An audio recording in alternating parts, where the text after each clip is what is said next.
പുരുഷൻ അപ്പനെയും അമ്മയെയും വിട്ടുപിരിഞ്ഞ് ഭാര്യയോട് പറ്റിച്ചേരും, അവർ ഏക ശരീരമായി തീരും എന്നത് ഒരു സത്യമാണ്.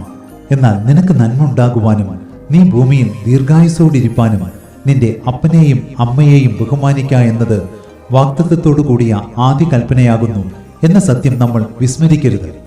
സ്നേഹിത, അതികഠിനമായ പീഡനങ്ങൾ ഏറ്റുവാങ്ങി ക്രൂശിൽ ജീവൻ വെടിയുന്ന വേളയിൽ പോലും യേശു തന്റെ അമ്മയുടെ കാര്യത്തിൽ കരുതലുള്ളവനായിരുന്നു. അതുകൊണ്ടല്ലേ കുരിശിനരികിൽ വെച്ച് യേശു തന്റെ അമ്മയെ താൻ സ്നേഹിച്ച ശിഷ്യന്റെ പക്കൽ ഏൽപ്പിച്ചത്. ആകയാൽ ദീർഘായുസ്സോടെ നന്മ നിറഞ്ഞൊരു ജീവിതം ഉണ്ടാകണമെന്ന് നമ്മൾ ആഗ്രഹിക്കുന്നുവെങ്കിൽ നമുക്ക് നമ്മുടെ മാതാപിതാക്കളെ ബഹുമാനിക്കാം, അവർക്കായി കരുതാം.